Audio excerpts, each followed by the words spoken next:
Nostradamus warned us. The earthquake in Russia was just the beginning. Nostradamus Prophecy 2025. What if the Earth's tremble wasn't just a natural event, but a message? Centuries ago, a man named Nostradamus peered into the unknown and left behind cryptic verses, poems that have stirred curiosity and fear alike. Some call him a mystic, others a fraud. But every so often, his words align with the present in a way that's hard to ignore. In the land where the great white beast shall roar, a quatrain long forgotten, now revived with eerie clarity. Could this be more than coincidence? Could the quake in Russia be the first crack in a prophecy unfolding? In this video, we'll explore what the ancient warning may truly mean, decoding symbols, exposing deeper truths, and asking the question few dare to ask: is this just the beginning? Stay with us, because sometimes prophecy doesn't predict the future, it awakens the present. Number 1. The prophecy of the Russian earthquake. In the swirling depths of time, certain names continue to echo with uncanny power, and among them stands Michel de Nostradamus, better known to the world as Nostradamus. Born in 1503 in France, this astrologer, healer, and visionary penned quatrains, four-line verses layered in cryptic symbolism that have both fascinated and perplexed generations. His work is shrouded in metaphor and veiled in ancient language, yet its grip on the human imagination has only strengthened over the centuries. Many dismiss his writings as vague or poetic riddles, but others see something far more potent, a coded map through the turbulence of history, perhaps even a warning system designed to awaken us in times of great change. And now, as the earth groans beneath us and global tensions simmer, one particular quatrain has resurfaced, hinting that the recent earthquake in Russia might be far more than a geological event.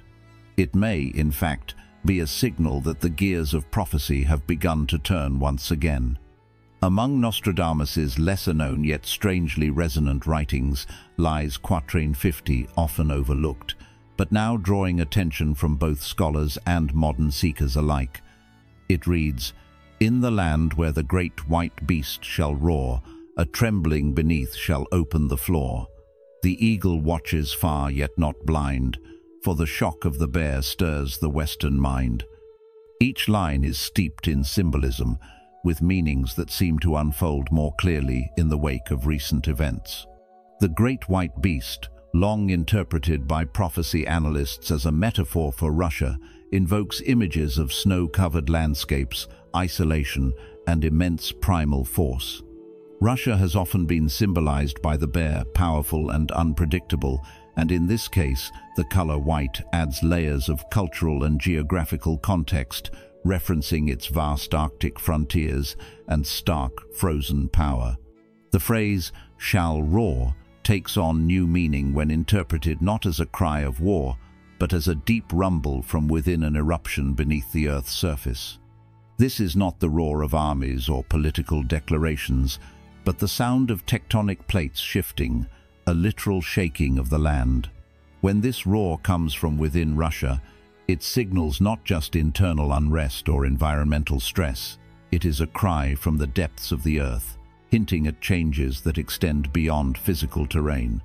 The next line, "The eagle watches far yet not blind," has long been associated with the United States, the eagle being its national emblem, a symbol of vision, strength, and far-reaching influence. Though distant geographically, the eagle's eyes are open. It sees what is happening. It feels the tremors, not just in land but in global power dynamics. Finally, the line, "For the shock of the bear stirs the Western mind," drives the point home. The movements within Russia are not just local events, they ripple across borders, stirring thoughts, fears, and reactions in the Western world. In the early morning hours of July 30th, 2025, a date that many now view with an eerie sense of fulfillment, In the quiet, frozen wilderness near the Sea of Okhotsk in eastern Russia, a powerful earthquake struck. Although far from major cities and global headlines, this seismic event was impossible to ignore for those who track the patterns of prophecy. Scientists classified it as a natural occurrence, another shift in the never-ending dance of tectonic plates. But for those who read the world through a spiritual lens, this was something more. The earth itself had spoken, and its voice echoed with the weight of warning. The alignment between this quake and Nostradamus's verse is difficult to dismiss. The location remote, snow-laden, and historically linked to Russia's vast silent power, the timing, and the symbolic undercurrents all seem to converge with chilling accuracy. What makes this event especially unsettling is the sense that it is not an end, but a beginning. Like the first distant rumble before a storm, this earthquake feels less like a conclusion and more like a harbinger. It serves as a tap on the shoulder of humanity, a spiritual tremor reminding us that our world is fragile and that forces far beyond politics or science are stirring. The bear has not roared in war or aggression, but it has been shaken, and the implications may reach far beyond the immediate aftershocks. In the West, conversations have already begun to shift, subtly but unmistakably. Economists, geopolitical analysts, even spiritual leaders are paying closer attention to what this event could signify. As the eagle watches, we must ask, what comes next? It is perhaps this element, the unknown, that makes the prophecy so powerful. It doesn't give us answers. It demands that we wake up, that we pay attention, not just to earthquakes or strange verses written centuries ago, but to the interconnectedness of our world. A tremor in Russia may seem distant, but as Nostradamus subtly reminds us, nothing in this world happens in isolation. Every shift, whether in earth, politics, or spirit, reverberates outward, touching all things. And when the earth moves beneath the bear, it may very well be the first domino in a larger, unfolding chain. As we look ahead to the rest of 2025 self, the question is no longer whether Nostradamus's words were prophetic, it's whether we are willing to listen before the next verse comes to life. Number 2. Decoding the symbols, the bear and the eagle. To understand the weight of Nostradamus's warnings, we must look beyond the literal. His verses are not blueprints, they are mirrors, reflecting truths hidden beneath the surface of world events. Nowhere is this more evident than in his use of animal imagery, particularly the bear and the eagle. These are not simply national mascots. They are archetypes, spiritual forces in motion, embodiments of deeper patterns in human history. Let's begin with the bear, a creature that in prophecy and in the collective psyche represents more than just Russia. It embodies ancient power, endurance, and the type of silence that precedes transformation. The bear isn't merely sleeping, it is dreaming. It exists on the edge of civilization, slow to act, but unstoppable when awakened.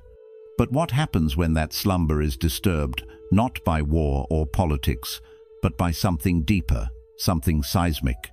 When Nostradamus writes that the bear stirs, it isn't with aggression, it is with unease. The ground beneath it quakes, not because of external enemies, but because of something unraveling from within. That inner tremble isn't just a geological metaphor, it's a sign of spiritual disturbance, of unresolved tensions rising to the surface. And above it all, watching from the heights, is the eagle, majestic, observant, unmoved for now.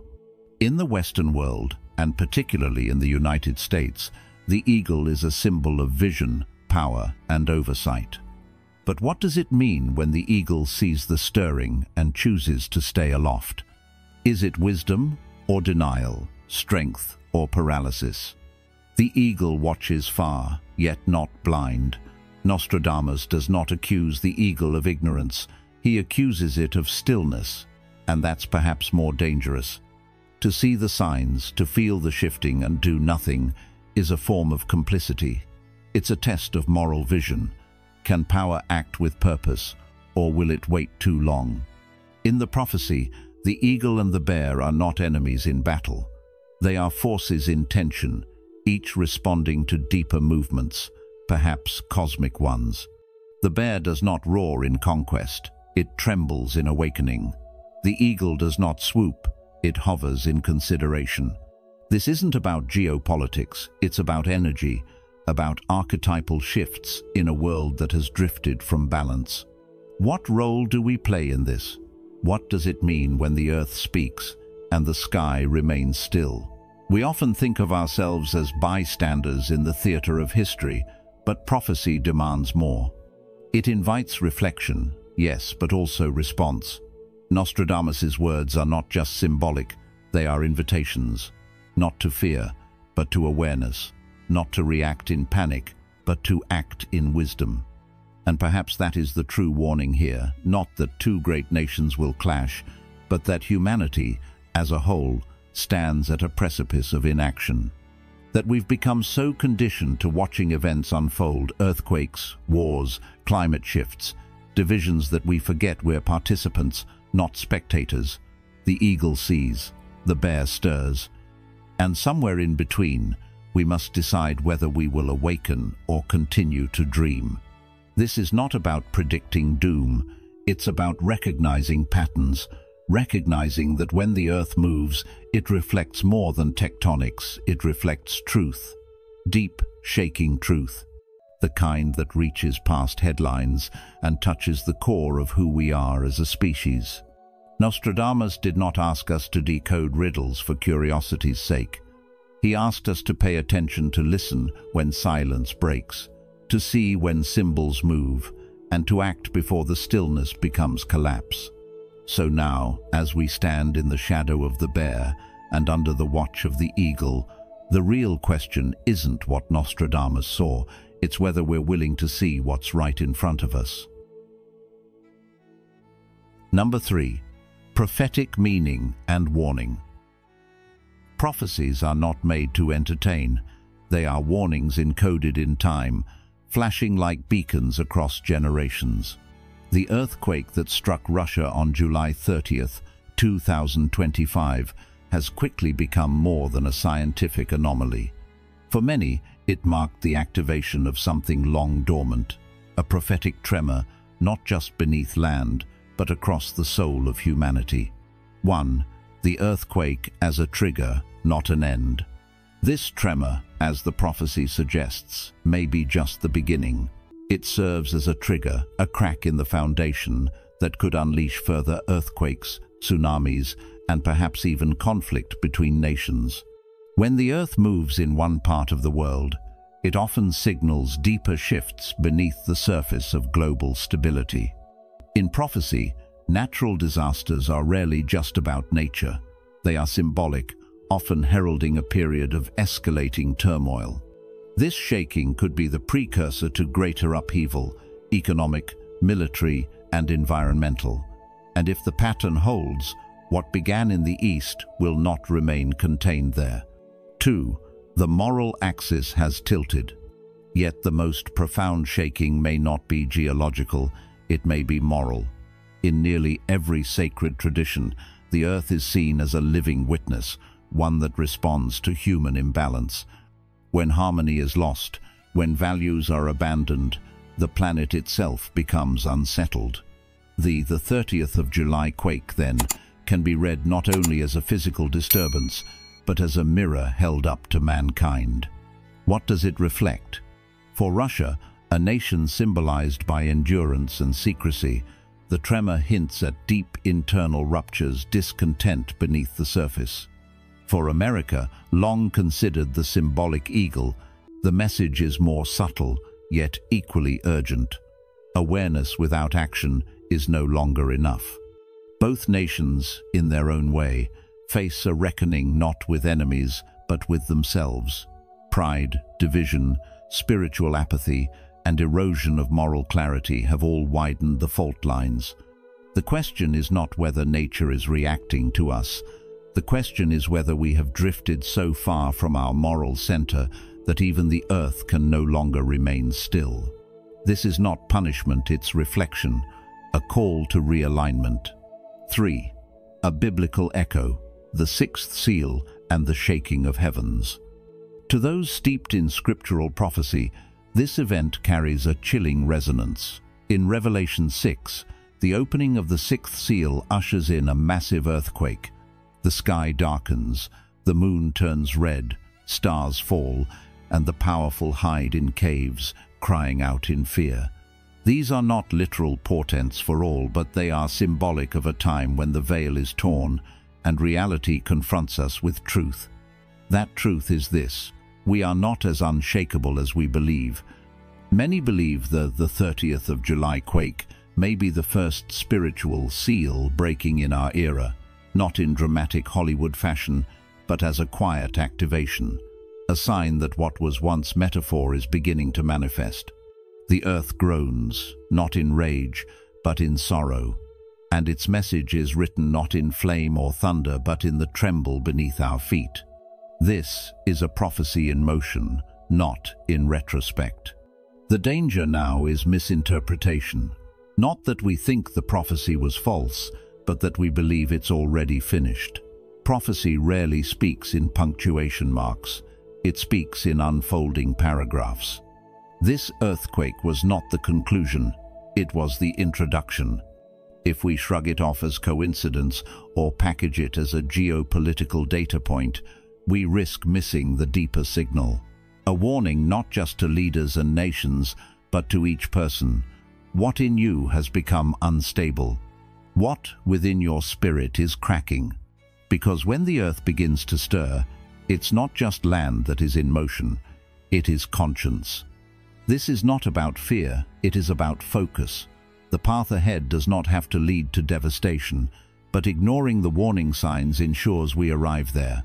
Now is the time to listen not with ears alone, but with spirit, to notice the shaking beneath our lives and ask what it's trying to awaken in us. The next quake may not be measured in Richter, but in revelation. And by then, the choice to respond will no longer be optional, it will be overdue.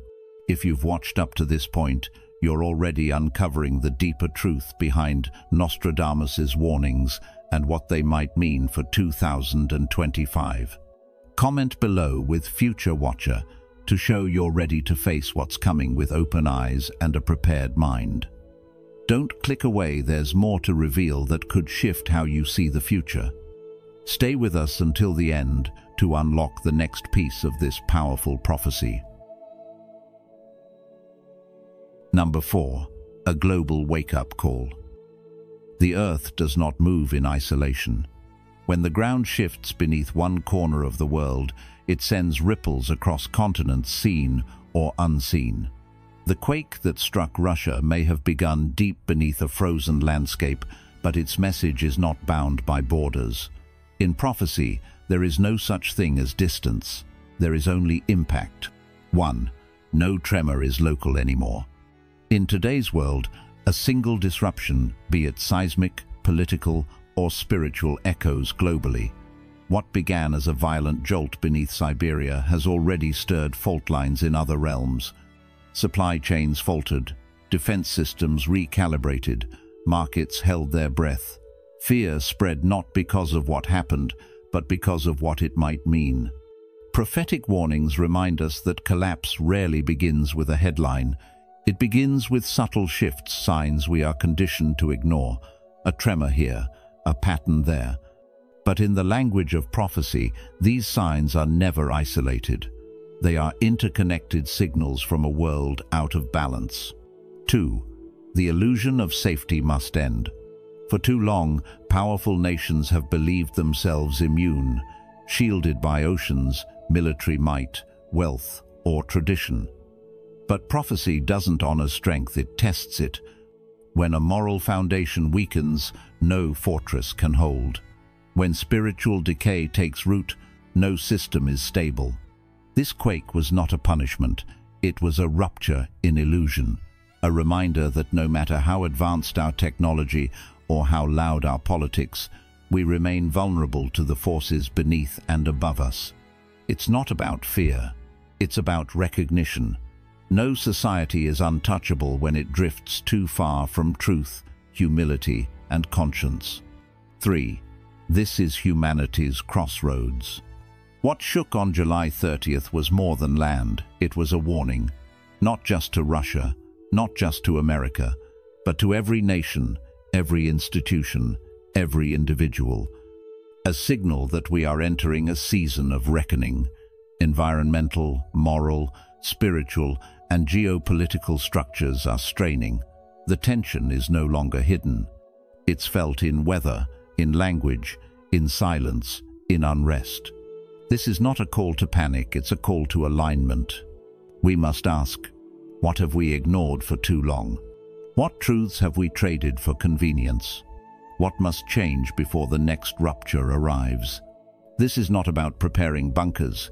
It's about preparing hearts, minds, and systems.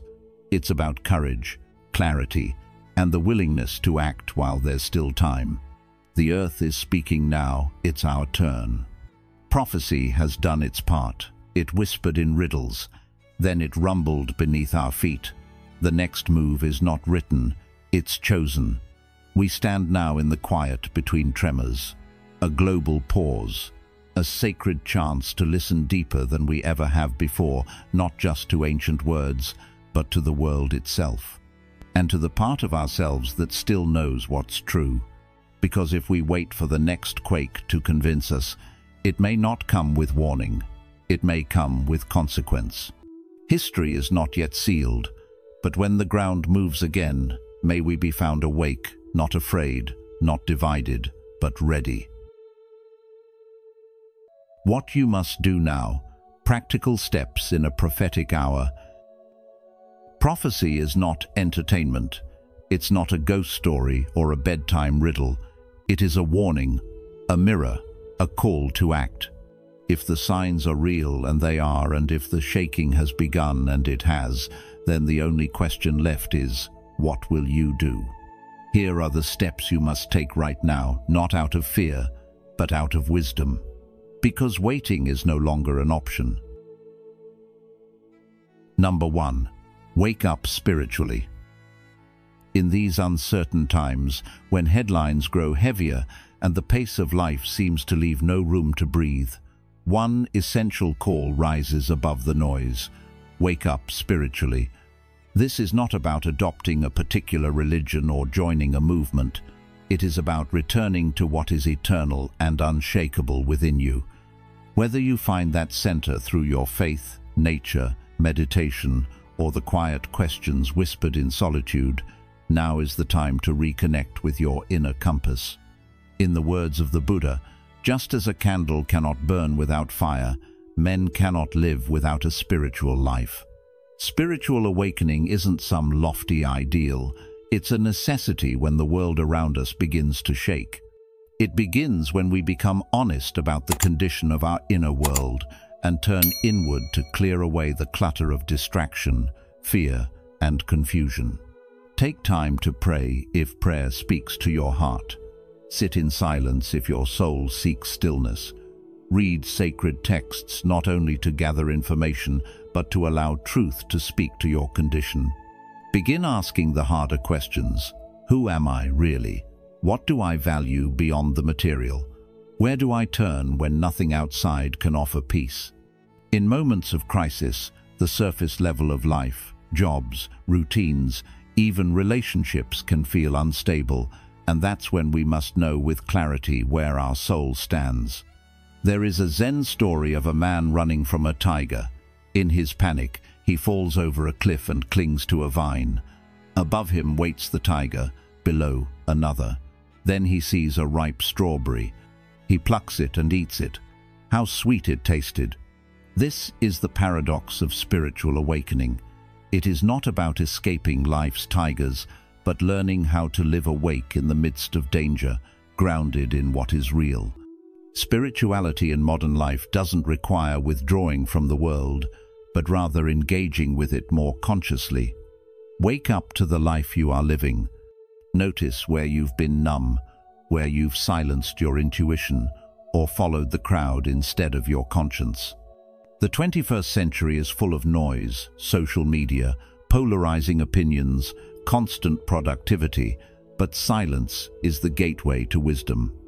As the Dalai Lama reminds us, sleep is the best meditation, but we must also learn the kind of waking that refreshes the soul, mindful presence. So how do we do this in practical terms? Start small. Create space in your morning to sit quietly before the rush begins. Light a candle, breathe deeply, and ask yourself what truly matters today. Begin journaling not just tasks and plans, but questions that stir your heart. Read a few lines of the Dhammapada, the Psalms, or any wisdom text that resonates with your spirit, and let it shape your inner world. Remember, waking up spiritually is not about perfection, it's about direction. You may falter or feel unsure, but each time you return to awareness, you reclaim your peace. This spiritual clarity will become your anchor as the outer world shifts, and through it, you will not only survive the storms, but help light the way for others. As the world trembles, let your soul be still, firm, and awake. Number 2. Get grounded in truth. Now that you've begun the journey of waking up spiritually, of reconnecting with the deeper part of yourself that knows peace, even when the world shakes, the next step is just as essential. Get grounded in truth. In moments like this, when uncertainty surrounds us and the future feels fragile, deception doesn't just exist, it multiplies. It grows louder, more convincing, more comfortable. That's why now, more than ever, you must be intentional about seeking what is real, even when it challenges your assumptions. Ask yourself, what do I believe, and why do I believe it? What voices have I trusted without question? Are my ideas built on truth, or simply on what's popular, convenient, or familiar? This step asks you to be both humble and courageous, to turn off the constant stream of opinions, marketing, and curated noise, and go deeper, not to escape reality, but to see it more clearly. As the Buddha once said, 3 things cannot be long hidden: the sun, the moon, and the truth. So ask yourself, what truth have you been avoiding because it was uncomfortable? Getting grounded in truth doesn't mean you have to become an expert overnight, but it does mean developing the habit of discernment. Learn to pause before accepting things at face value. Learn to read between the lines, to check your sources, and to understand the past so you can see the present with wiser eyes. When you study history, you begin to see patterns. When you study prophecy, not just as prediction but as deep wisdom about the human condition, you begin to recognize the signs of what's unfolding around you, not for fear or entertainment, but for clarity. And clarity, in times of confusion, is your greatest protection. It keeps you from being swayed by trends that feel good but are hollow. It helps you stand firm when others are swept away by the latest wave of fear or distraction. It helps you discern between a voice that calls you forward and one that just echoes your own bias. So I ask you, what is distracting you from seeing clearly right now? What's the noise that needs to be turned off so you can hear the truth more clearly? It might be the endless scroll of opinions, the echo chambers of social media, or even well-meaning voices around you who haven't yet paused to reflect deeply themselves. Choose depth over distraction. Choose truth even when it's not trending. Learn to sit with discomfort, because truth often disrupts before it liberates. But this liberation is worth everything. It gives you a foundation that doesn't move when the world does. And as you ground yourself in truth, you begin to see through the fog, not only for yourself, but for others who may still be lost in it. The message here is clear. Don't settle for what is easy to hear. Pursue what is necessary to know. Truth will not always comfort you, but it will always anchor you. In a time where falsehood spreads quickly and fear clouds judgment, it's the truth that keeps your feet on the ground and your eyes open. This is your call to sharpen your awareness, to train your mind not just to absorb, but to question, to think, and to seek, because only a heart grounded in truth can walk through uncertainty with clarity, peace, and courage. Number 3. Prepare practically, not paranoid. Now that you've started waking up spiritually and grounding yourself in truth, the next essential step is this: prepare practically, not paranoid. And let's be clear, this isn't a call to panic or to fall into fear-based thinking. It's a call to wisdom, to maturity, and to personal responsibility. Ask yourself, if systems were to break down, even for a short time, power outages, supply chain disruptions, unexpected emergencies, would you and your loved ones be okay for a few days? This isn't about building bunkers or hoarding supplies. It's about honoring your life, your family, and your community by being ready in a calm, thoughtful, and balanced way. There's a saying often attributed to the Buddha: the wise man makes provision for the future, even while living in the present. That wisdom is especially needed in times like these, where uncertainty has become a daily companion, and we can no longer take basic things for granted. So, what does practical preparation look like for you? Do you have clean water stored, food for a few days, a flashlight or backup power for your home, or a plan for staying connected with your community if the internet goes down? This is not survivalism, this is stewardship. And stewardship is the act of taking care of your home, your health, your relationships, and your peace of mind. We live in a time where convenience has dulled our instincts, and many of us have become so dependent on fragile systems that we've forgotten how to take care of our own basic needs. But true peace comes not from pretending nothing could go wrong, but from knowing that if something does, you've taken reasonable steps to be ready. Ask yourself again, what would I need for a few days if the lights went out? Do I know my neighbors? Do we have a way to support one another if help doesn't arrive right away? These are not fearful questions, they're wise ones. And as you answer them, you begin to build a quiet confidence that no matter what comes, you won't be thrown off balance. Lao Tzu once said, "The best fighter is never angry." In the same spirit, the best prepared person is never panicked. Preparation brings peace because it removes uncertainty. It doesn't feed anxiety, it calms it. It tells your nervous system, "I've thought about this, and I'm ready." That calm readiness is a gift, not just to yourself, but to others around you who may not have prepared and will need your steady presence in a time of need. So as the world continues to shift, and we all feel the tremble beneath our feet, remember that steadiness is not a personality trait. It's something you build, decision by decision, step by step. Practical preparation is part of a spiritual life because it reflects mindfulness, compassion, and interdependence. You're not just storing up resources, you're creating peace of mind and the ability to serve others in times of need. And that's why this step matters. Not because we expect the worst, but because we want to show up as our best, no matter what the hour brings. So today, take one small action. Gather what's needed, talk with your family, check on your neighbors. Let your preparation be quiet but strong. Because in a shaking world, steady hands are more than useful, they're essential. What about you? In what simple ways have you prepared without panic for unexpected situations? Share one small step you've taken or plan to take in the comments below. Maybe you've stored some clean water, created a small emergency kit, or just talked with a neighbor about helping each other in a crisis. Your ideas might inspire someone else to start their own journey of calm, practical preparation. For example, I've made sure everyone in my family knows where the flashlight and extra batteries are. It's a small thing, but it brings peace of mind. Now, it's your turn. What's one step you've taken towards steady living in an uncertain world? Let's learn from each other. Number 4. Live with purpose right now.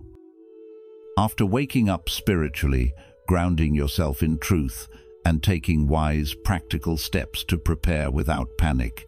The next step calls for something deeper, something that gives meaning to everything else. Live with purpose right now.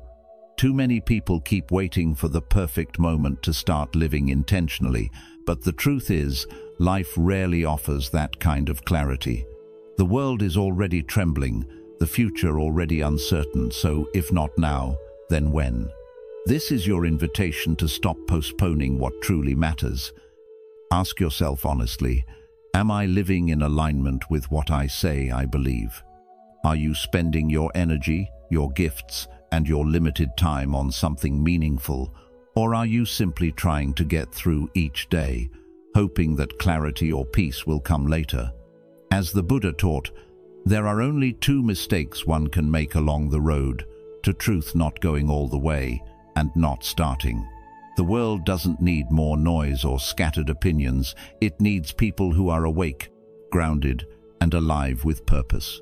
And purpose doesn't always look dramatic or world-changing. Sometimes it's simply choosing to love your family well, serve your community quietly, create beauty, or speak truth with kindness. These are not small things, they are the fabric of a life that counts. So consider this. If this moment in time is a kind of test, are you passing it not in the eyes of the world, but in your own conscience? Are you able to look at your daily actions and say, "This reflects who I truly am"? Too often, we get caught in survival mode or distraction mode, telling ourselves that we'll find purpose after things settle down. But when has the world ever truly settled? Life isn't about waiting for storms to pass. It's about learning to walk with clarity through the wind. Purpose brings that clarity. It gives you direction in the middle of uncertainty. And when you live with intention, each decision begins to carry weight and meaning. Even small actions, when aligned with your deeper values, become powerful. As Viktor Frankl wrote, "Those who have a why to live can bear with almost any how." Your why is what holds you steady when the world doesn't make sense. And that's why living with purpose is not something optional, it's something urgent. Take a quiet moment and reflect. What would shift in your life if you stopped waiting and started aligning today? What habits would you drop? What passions would you pursue? What relationships would you strengthen or release? These are not hypothetical questions, they are the doorway to a life that feels awake and anchored. And you don't need all the answers right now. What you need is the willingness to begin, to realign one small choice at a time, to say, "I will no longer live on autopilot." Because even in a world full of uncertainty, living with purpose gives you something unshakable. And when more of us start doing that, living with open eyes and steady hearts, we become the very light and leadership this prophetic hour calls for. Number 5. Reconnect with people who matter. Now that you've begun waking up spiritually, grounding yourself in truth, preparing wisely, and choosing to live with purpose, it's time to return to something that gives life meaning in every season. Reconnect with the people who truly matter. In any time of crisis, whether personal or global, community isn't just helpful, it's essential. Think about it. When life shakes unexpectedly, it's not your social media followers or the number of contacts in your phone that will be there for you. It's the people with whom you've built real trust, shared memories, and honest conversations. So the question is, have you nurtured those bonds? Or have you let distance, pride, or busyness chip away at the relationships that once grounded you? Now is the time to pick up the phone, write that message, or knock on that door. Whether it's family, close friends, neighbors, or old mentors, make the effort to repair what's broken and strengthen what still stands. The Buddha once said, "A good friend who points out mistakes and imperfections and rebukes evil is to be respected as if he reveals a secret of hidden treasure." That kind of connection, truthful, deep, and enduring, is far more valuable than any amount of surface-level popularity. So today, take one step, reach out. You don't have to fix everything at once, but begin the process. Because connection isn't weakness, it's strength. Isolation leaves us vulnerable, but real connection becomes our shelter in life's storms. As you walk through this prophetic hour, remember this simple truth. You weren't made to go it alone. No amount of preparation, knowledge, or success will ever replace the power of love, trust, and shared humanity. That's the real wealth we carry. And in times like these, it's not just comforting, it's vital. So strengthen your circle, mend what's broken, and don't wait for a crisis to show you what matters most. As we've seen, the earthquake in Russia may not just be a tremor beneath the ground, but a deeper signal, a prophetic moment calling us to awaken. Whether you view it through the lens of prophecy, geopolitics, or spiritual reflection, one thing is clear. These signs urge us not to live in fear, but with awareness, purpose, and unity. Let us not wait for the next shock to begin asking the right questions. The earth has spoken. Now, it's our turn to listen, to reflect, and to realign our lives with truth. If you found this video thought-provoking, please like, share, and subscribe to The Journey of Wisdom. And don't forget to turn on notifications so you won't miss any of our upcoming explorations into ancient prophecy, modern truth, and the path to inner clarity. Until next time, stay awake, stay grounded, and walk the journey with wisdom.